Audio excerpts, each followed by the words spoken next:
మాతృదేవోభవ. అమ్మయటన్న మాట మనకు అక్షరమాలను దిద్దునప్పుడే కమ్మగ నేర్పినారు తెలుగమ్మల మించిన అమ్మలెవరో ఇమ్మహి. ఆవును ఇంటిని ఇక ఈశ్వరునిందలపించినారు మాయమ్మలో.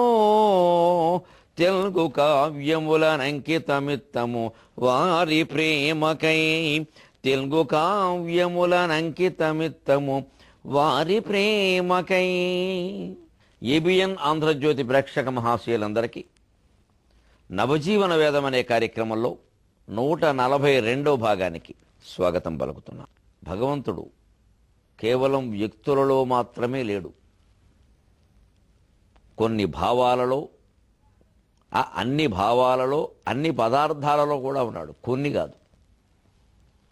అందుకే విభూతి యోగంలో పరమాత్మ కొంతసేపు వ్యక్తుల పేర్లు చెప్పి వారిలో వీరిని నేను, వీరిలో వారిని నేను, ఆదిత్యులలో విష్ణువుని నేను,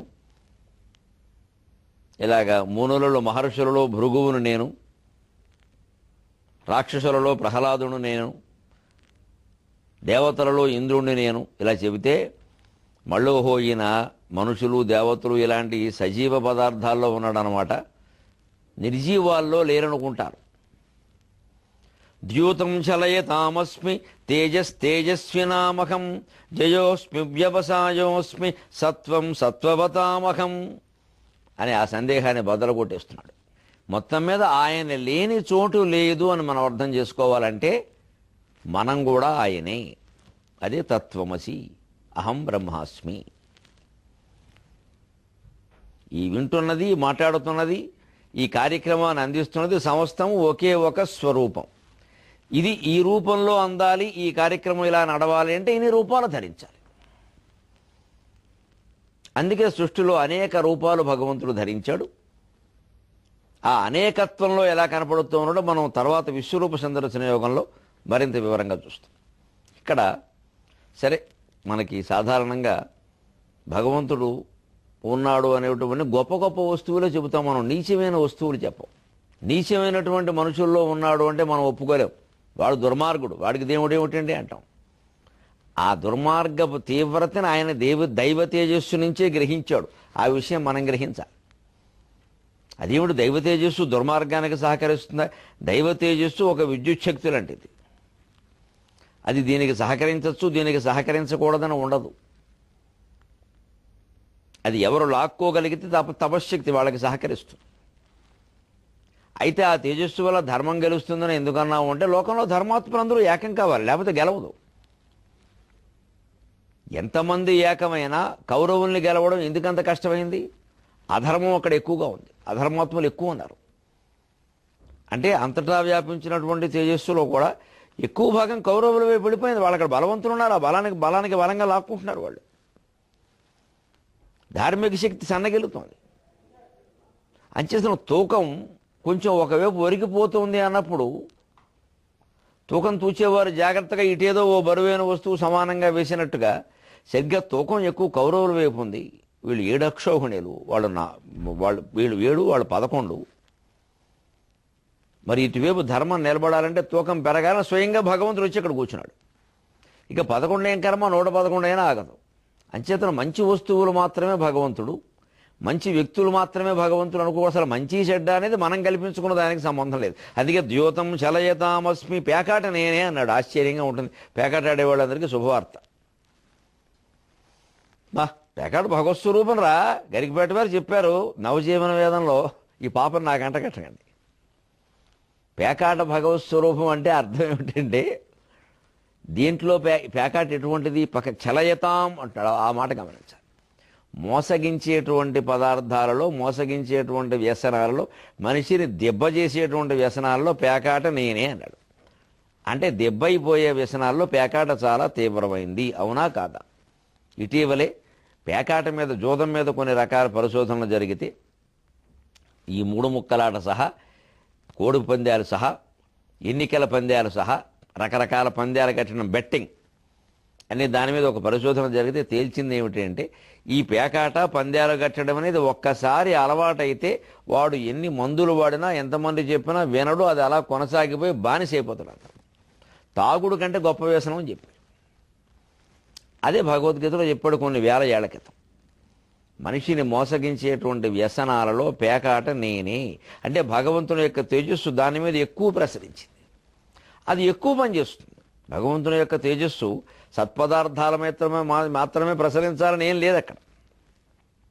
అసలు ఆయన దృష్టిలో ఇదంతా అసత్తే. అందుకే ధర్మం గెలవాలి అంటే ధర్మాత్ములైన వాళ్ళం ఏకం కావాలి, ధర్మాన్ని గెలిపించాలి మనం, దానంతరం అది గెలవదు. ద్యూతం చలయతామస్మి, ద్యూతానికి లొంగిపోకుండా మనం ఉండాలి. భగవచ్చక్తిని మనం లొంగిపోకుండా ఉండడానికి వాడుకోవాలి, ద్యూతానికి వాడుకోకూడదు. అది ఆయా శక్తులు మోసకార శక్తులు ఎందుకు కూడా వాటికి ఆ శక్తి ఇచ్చేది ఆయనే. ఒకటే విద్యుత్ శక్తి, దాని నుంచి దీపం వెలిగించుకునేవాడు ఒకడు, వేలు పెట్టి ప్రాణం పోగొట్టుకునేవాడు ఒకడు. ఎవరు చెప్తారు దానికి? వేలు పెడితే ప్రాణం ఎందుకు పోతుంది?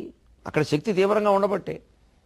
అదే వేలు పెట్టకుండా వైరు పెడితే దాన్ని సక్రమంగా తీస్తే బల్బు వెలుగుతోంది, దీపం వెలుగుతోంది. మరి వెలిగించుకుంటావా ప్రాణం పోగొట్టుకుంటావా అనేది మన ఇష్టం. అంచేత లోకంలో మంచి మాత్రమే ఉండాలి, చెడ్డ మాత్రం ఉండదు. కృతయుగంలో ఎప్పుడు అంతా మంచిగా ఉండేది బాగానే ఉంది. మరి కృతయుగంలో మత్స్యావతారం ఎందుకండి? అమాయకంగా మాట్లాడితేలాగా? అప్పుడు ఉంది చెడ్డ, రాక్షసులు ఎప్పుడూ ఉన్నారు. కాకపోతే తేడా ఏమిటంటే కృతయుగంలో రాక్షసులు ఒక లోకంలో, దేవతలు ఒక లోకంలో ఉండేవారు. త్రేతాయుగానికి వచ్చేసరికి కాస్త దిగజారింది పరిస్థితి. దేవతలు రాక్షసులు ఒకే లోకంలో ఉన్నారు. రావణాసురుడు శ్రీలంక, రాముడు భారతదేశం, పెద్ద దూరం లేదు. పడవెక్కితే 3 గంటల ప్రయాణం, దగ్గరికి వచ్చారు. ద్వాపరయుగానికి వచ్చేసరికి రాక్షసులు దేవతలు వేరువేరు లోకాలు కాదు, ఒకే లోకంలో వేరువేరు దేశాలు కాదు, ఒకే ఇంట్లో ఉన్నారు. కౌరవులు పాండవులు ఒకే ఇంట్లో అన్నదమ్ములు. ఆశ్చర్యకరంగా అయితే కృతయుగంలో వేరువేరు లోకాల, త్రేతాయుగంలోనేమో ఒకే లోకంలో వేరువేరు దేశాల, ద్వాపర యుగంలో ఒకే ఇంట్లోనా, కలియుగంలో ఒకే ఒంట్లో ఉన్నారు, ఒకే మనిషిలో ఉన్నాడు. దేవుడు ఉన్నాడు, రాక్షసుడు ఉన్నాడు. పగలు దేవుడు, రాత్రి రాక్షసుడు. ఎంతమందిని చూడలేదు. చాలా కబుర్లు చెబుతారు తెల్లారేసరికి. రాత్రి అయ్యి వీడు చేసే పనులు చూడాలి. సాయంత్రం అయితే చాలు సీసాలు పట్టుకునే వాళ్ళు ఎంతమంది లేరు. మంచివాళ్ళలో, పండితుల్లో, మేధావుల్లో, ఉపాధ్యాయుల్లో, అన్ని అధికార అనధికార దానికి దీనికి లేదండి. ఇంకా పెద్ద మడిగట్టుకునే వాళ్ళలో కూడాను. మరి ఎందుకు వస్తుంది ఇది? అది అంతే, మనిషి చాపల్యం. అంచేత మంచి ఎప్పుడు ఉంది, చెడ్డ ఎప్పుడు ఉంది, ఎంత శాతం ఉంది అనేది తేడా.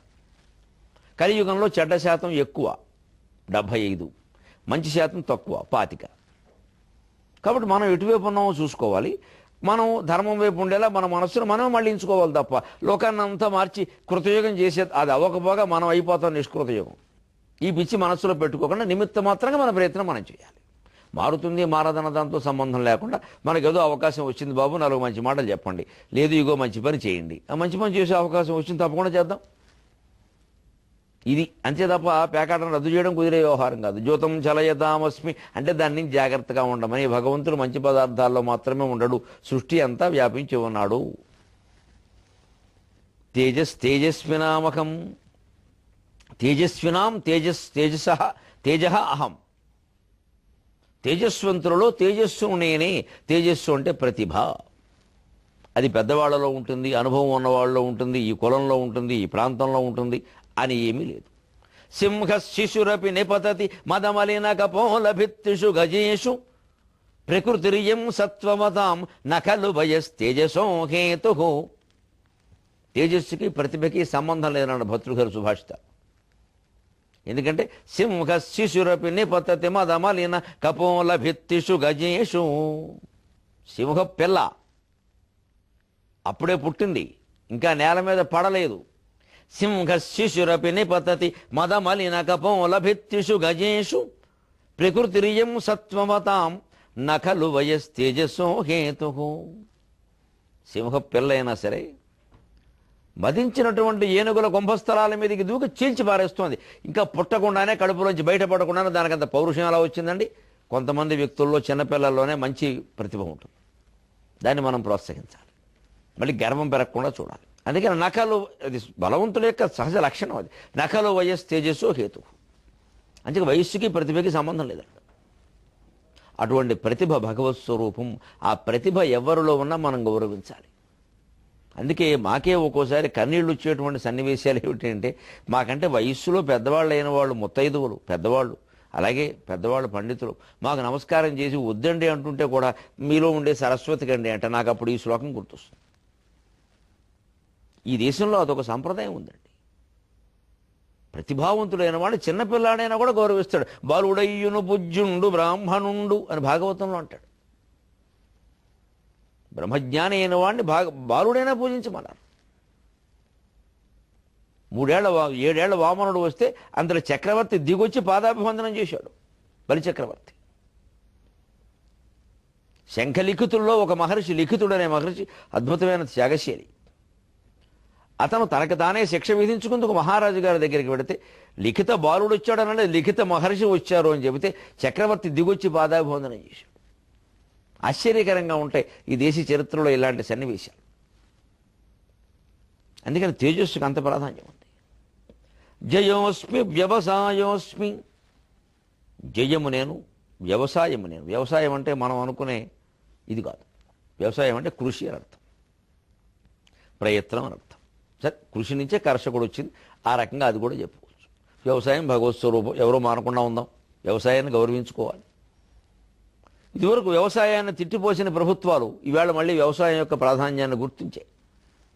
వ్యవసాయాన్ని లాభచాటుగా మారుస్తాం అని తెలుగువారి యొక్క ఉభయ రాష్ట్రాల ప్రభుత్వాలు ప్రకటించారు. సంతోషం.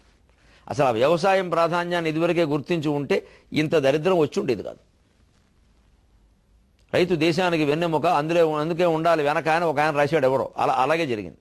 వెన్నెముక వెనకాలే ఉంటుంది, అందుకే ఆయన వెనక బారేశారు. ఇటు కిసాన్ అటు జవాన్ లేకుండా దేశం ఏమిటండి? భూమిలో ఏమైనా పండితే కదండి సాఫ్ట్వేరు, హార్డ్వేరు, అప్పర్వేరు, అండర్వేరును వెరి మాటలు చెబుతారు. ఏమీ పండకుండా సాఫ్ట్వేర్ ఏమిటండి? అందరినీ సాఫ్ట్వేర్ అని పంపించారు.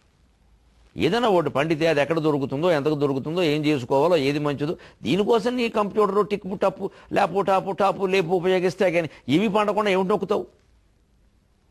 భూమి నుంచి ఏమైనా రావాలో వద్దా? అది వ్యవసాయం. దాని ఇక్కడ ప్రయత్నం రూపంలో చెప్పారు భగవద్గీతలో. ఇది వ్యవసాయం అంటే కేవలం అగ్రికల్చర్ అనే అర్థం కాదు.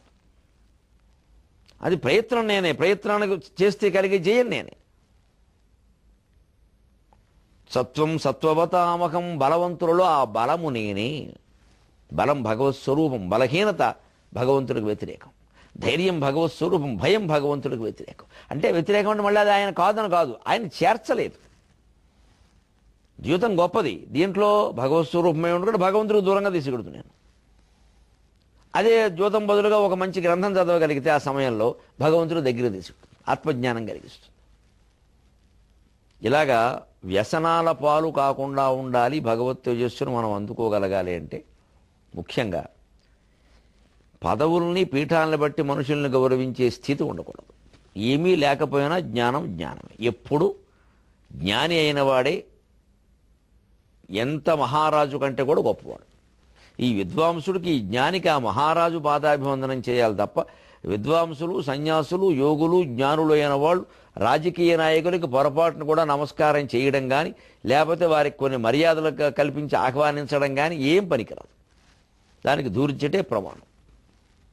స్వయంగా కృష్ణదేవరాయల ఆస్థానంలో ఉంటూ రాజుల్ని గౌరవించి, చాలామంది ఇష్టం ఉన్నా లేకపోయినా వైష్ణవ మతం ఆయన కోసం స్వీకరించి ఆయనకే కావ్యాలు అంకితం చేసినటువంటి రోజుల్లో పరమధైర్యంగా కాళహస్తి మహాత్మ్యం అనేటువంటి కావ్యం రాసి పరమశివుడికి అంకితం ఇచ్చాడు. నేను ఇవ్వనని చెప్పాడు కృష్ణదేవరాయలకి. ఇవ్వకపోగా రాజుల్ని తిట్టాడు. వీళ్ళెంత, వీళ్ళ పదవులెంత, వీళ్ళ పీఠాలెంత, నాకు అక్కర్లేదన్నాడు. రాజుల్ మత్తులు వారి సేవ నరక ప్రాయంబు, వారిచ్చు అంభోజక్షి చతురంతయాన తొరగి భౌషాదులు ఆత్మవ్యధాబీజంబుల్ తదపేక్షజాలు పరితృప్తింజందితిన్ జ్ఞానలక్ష్మీ జాగ్రత్ పరిణామమిమ్ముదయతో శ్రీకాళహస్తీశ్వరా. జ్ఞానలక్ష్మీ జాగ్రత్ పరిణామమిమ్ముదయతో శ్రీకాళ హస్తీశ్వర. రాజులు మత్తులు. నిన్న మొన్నటి వరకు చూశామండి ఈ ప్రహసనం. ఎంత మత్తెక్కి మాట్లాడతాడండి ఒక్కొక్క నాయకుడు. ఇవాళ మాత్రం లేరా? అధికారం శాశ్వతం అనుకుని వాడిని బెదిరించి వాడిని మూసేసి వాడిని ఆపేసి వీడిని ఆపేసి చివరకు భగవంతుడు వీడి ప్రాణం ఆపేస్తాడని తెలీదా? వారి సేవ నరకప్రాయంబు. ఈ రాజకీయ నాయకులు, రాజులంటే ఇప్పుడు రాజకీయ నాయకులే చెప్పుకోవాలి ఖచ్చితంగా. ఈ రాజకీయ నాయకుల్ని, పదవుల్ని, పీఠాల్లో ఉన్న వాళ్ళని సేవించడం అంటే నరకప్రాయం. ఇవాళ మీకు ప్రత్యక్ష ఉదాహరణ చెబుతా. ఏ రాజకీయ పార్టీ అధికారంలో ఉంటే ఆ పార్టీ వారు వారి మనుషులకు నామినేటెడ్ పదవులన్నీ ఇచ్చుకుంటారు, టీటీడీ చైర్మన్ సహా. ఇవన్నీ నామినేటెడ్ పదవులకే ఉదాహరణకు చెప్పా. నేను ఆధ్యాత్మికవాదిని కాబట్టి నాకు తెలుసున్నది అది. అలాంటి పదవులు ఉంటాయి. ఏవో డైరీ కార్పొరేషన్ చైర్మన్ అని, ఏదో గ్రంథాలయం చైర్మన్ అని ఏవో ఉంటాయి. ఇవి ఇస్తారు, వారి నాయకులకు ఇస్తారు. ఆ ప్రభుత్వం పోగానే అయిపోయింది, రాజీనామా చేయవలసిందే. చేయకపోతే కాళ్ళ వేళ్లపాటు ఏడవాళ్ళ మోకాళ్ళ మీద నుంచి ఎదుటివాడికి దండం పెట్టాలి. కర్మ, పెద్ద కర్మ. ఎందుకు ఇది? ఈ పదవంతా 2 ఏళ్ళు 3 ఏళ్ళు ఇస్తారు. ఎప్పుడు పీకేస్తారో తెలియదు.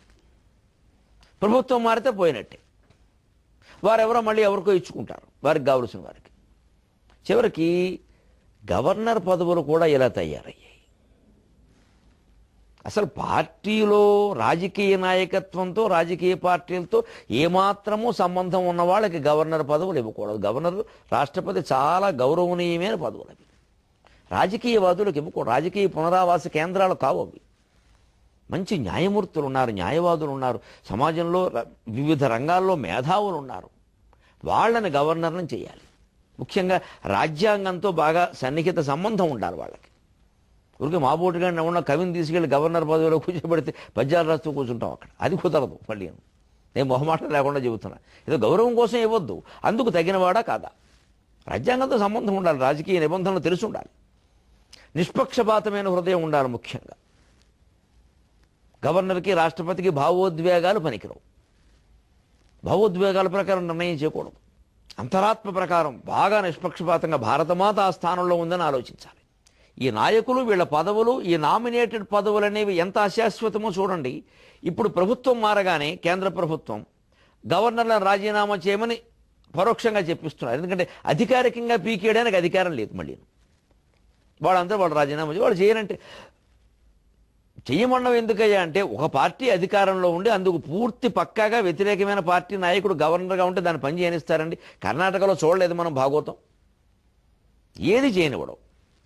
ఎందుకంటే ఆ ప్రభుత్వం మంచి పేరు తెచ్చుకోవడం గవర్నర్కి ఇష్టం లేదు.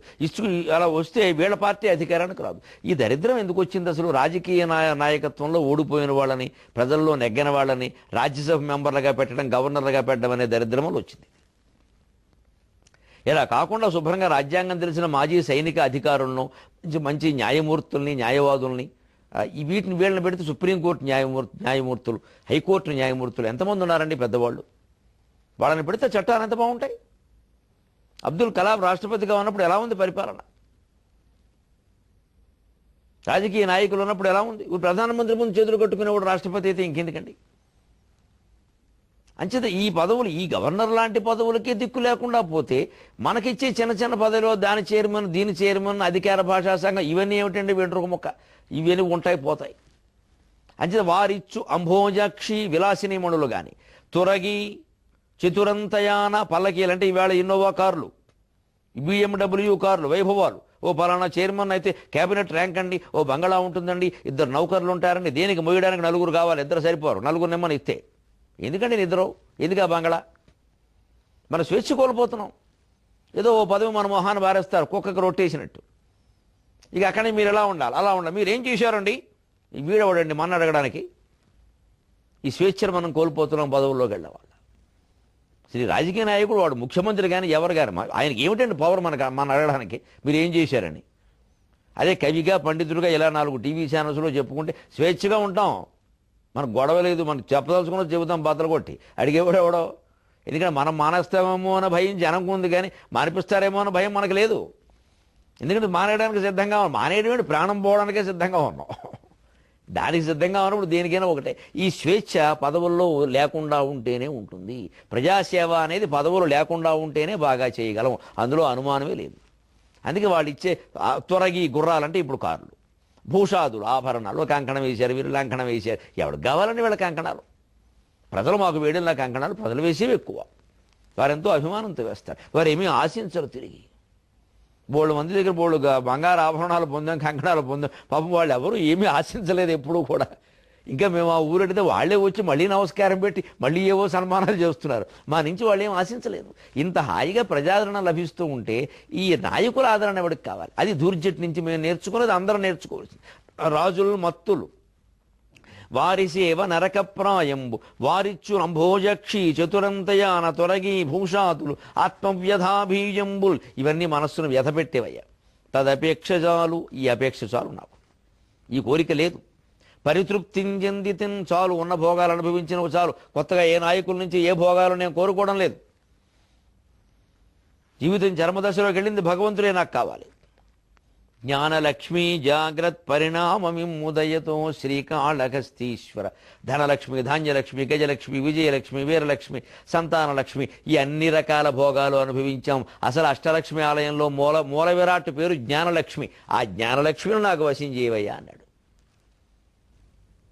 అంచేత ఎప్పుడూ మనం కోరుకోవలసింది అది. నేనే సరదాకి ఓ పద్యం చెప్పాను. వెనక హైదరాబాదులోనే ఒక సభలో ఎప్పుడో ఓ 10 ఏళ్ల క్రితం రాజకీయ నాయకులు కూర్చున్నారు కొంతమంది. సరే, ఏదో పండితులు కూర్చున్నారు, ఏదో సమ్మేళనం ఏదో జరుగుతోంది. అక్కడ అధ్యక్షుల వారు నా పక్కనే ఉండి, పాపం ఆయన మన శ్రేయోభిలాషి, మంచివాడు. యామయ్య నరసింహరావు, నువ్వు బొత్తిగా కాకినాడలో ఉండిపోతున్నావు, అప్పుడు అక్కడే ఉండేవాడిని. హైదరాబాద్ రావట్లేదు, నాయకులను పట్టుకోవట్లేదు, ఎమ్మెల్యేలను పట్టుకోవాలి, మంత్రులను పట్టుకోవాలి, అప్పుడు నీకు కొన్ని పదవులు వస్తాయి, మంచి పీఠాలు వస్తాయి, బాగా చేయగలుగుతావు, ఈ ఎక్కడే ఉంటావేమిటి అన్నాడు. నేను వెంటనే, ఎందుకంటే మనకి అవన్నీ, ఏదో సుఖంగా ఉన్నాం, మా పని ఏదో 4 పాఠాలు చెప్పుకుంటున్నాను, కాలేజీలో సుఖంగా ఉన్నాను, ఏదో అవధానాలు చేసుకుంటున్నావు, ఉపన్యాసాలు ఇస్తున్నావు, బాగానే ఉందండి, ఇంతకంటే ఏమిటంటే, లేదయ్యా నీకు తెలియదయ్యా అన్నాడు. పట్టుకోవాలయ్యా, నీకు రాజకీయం, నీకు లౌక్యం లేదయ్యా. అప్పుడు నువ్వు అమాయకుడికి జమగట్టి. ఎవరు అమాయకులు నేను తర్వాత పద్యంలో చెప్పా. గురువుగారు మంచిది, పెద్ద ఆయన చెప్పాడు, బాగుంది, తప్పింది, మీకు సమాధానం నేను మైక్ దగ్గర చెబుతారన్న. నా పేరు చెప్పక అప్పటికి చెప్పలేదు, ఇప్పుడు చెప్పను, కానీ విషయం తెలుసుకోవాలి. చెప్పాను ఖచ్చితంగా. కొందరు ఇలా అనుకుంటారు, నాయకులను ఆశ్రయిస్తే మనకేదో జరుగుతుందని. కానీ కాకాబట్టిన కాని రావట కదా కాన్కల్ పురస్కారముల్. పరమశివుణ్ణి ఉద్దేశించి పద్యం చెప్పాను బహిరంగ సభలో, త్యాగరాజగాన సభలో. కాకాబట్టిన కాని రావట కదా కాన్కల్ పురస్కారముల్ కాకాబట్టక సిద్ధమే ఎవరి కాళ్ళను పట్టుకొమ్మందువో పరమేశ్వర. కాకాబట్టిన కాని రావట కదా కాన్కల్ పురస్కారముల్ కాకాబట్టక సిద్ధమే ఎవరి కాళ్ళను పట్టుకొమ్మందువో. ఈ కామందుల మంత్రిపీఠములకే ఏ నిల్కడల్లేవు, ఈ కామందుల మంత్రిపీఠములకే ఏ నిల్కడల్లేవు. నే కాకాబట్టెద నిన్ను కాంక్షలుడుగన్, నే కాకాబట్టెద నిన్ను కాంక్షలుడుగన్ కైలాస శైలాధిప. ఈ పీఠాల్లో ఉన్న మంత్రులే ఎప్పుడు ఉంటారో, ఎప్పుడు పోతారో, ఎప్పుడు వీళ్ళు పదవులు పోతాయో, ఎప్పుడు ప్రాణాలు పోతాయో తెలియదయ్యా. అటువంటి స్థితిలో వాళ్ళు ఉంటే వాళ్ళ కాళ్ళు మనం పట్టుకోవడం ఏమిటి? ఒక ముచ్చాడు కాళ్ళు ఇంకో ముచ్చాడు పట్టుకున్నట్టు, ఒక గుడ్డివాడు వెనకాల ఇంకో గుడ్డివాడు వెళ్ళినట్టు ఏమిటిది? అంధేనేవ నియమానా యథాంధాహ. ఈ వేదాంతం మాకు తెలియదా? వీళ్ళకాళ్ళు మేమెందుకు పట్టుకుంటాం? అంచేత నాకు అవసరం లేదు. కాకినాడలో ఉన్నా, పిసికినాడలో ఉన్నా, నా ఇంట్లో నేను ఉన్నాను, నా అన్నం నేను తింటున్నాను, నేను స్వేచ్ఛగా ఉన్నాను, 4 పాఠాలు చెప్పుకుంటూ, 4 పద్యాలు చెప్పుకుంటూ, నాకెందుకు ఈ పదవులు అని ధూర్జటి ప్రేరణతోనే చెప్పానండి.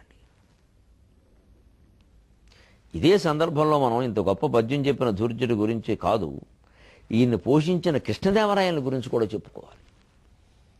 ఎందుకంటే ధూర్జటి ఈ శతకంలో రాజులను తిట్టిన పద్యాలు చాలా ఉన్నాయి, రాజకీయ నాయకులను తిట్టి. అవి ఏవి కృష్ణదేవరాయలకి మాత్రం శాంతం.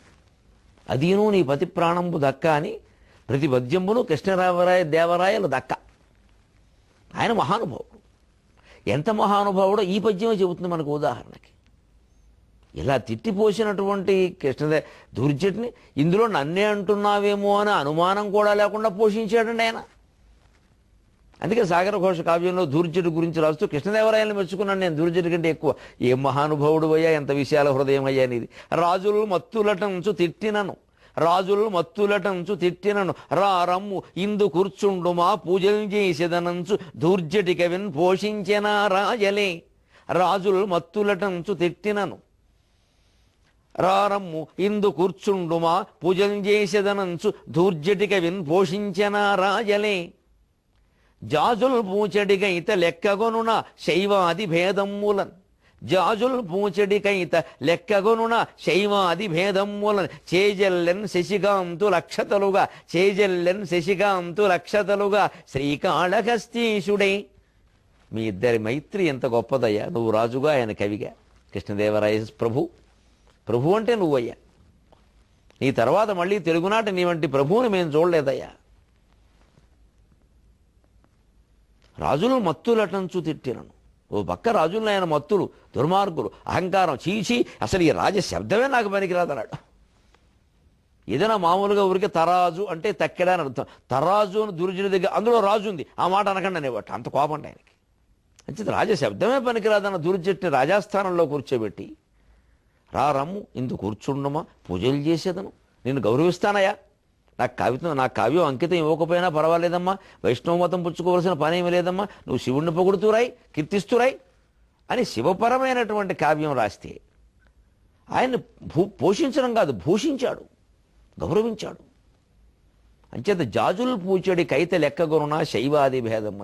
జాజి పువ్వుల్లా, మల్లె పువ్వుల్లా ప్రకాశించేటువంటి, సుగంధాలు వెదజల్లేటువంటి కవిత్వానికి శైవం వైష్ణవం అనే భేదాలు ఉండవండి అని శ్రీకాళహస్తీశ్వరుడు వీరిద్దరికి ప్రత్యక్షమై శశికాంతులు అక్షతలుగా తన చంద్రుడి నుంచి తానే వెన్నెల కాంతుల్ని తీసి అక్షతలుగా జల్లేట. అలా ఊహ చేసి రాశా. అటువంటి శివుడికి, దుర్జటికి, కృష్ణదేవరాయలకి, తెలుగు జాతికి నమస్కారం చేస్తూ సెలవు.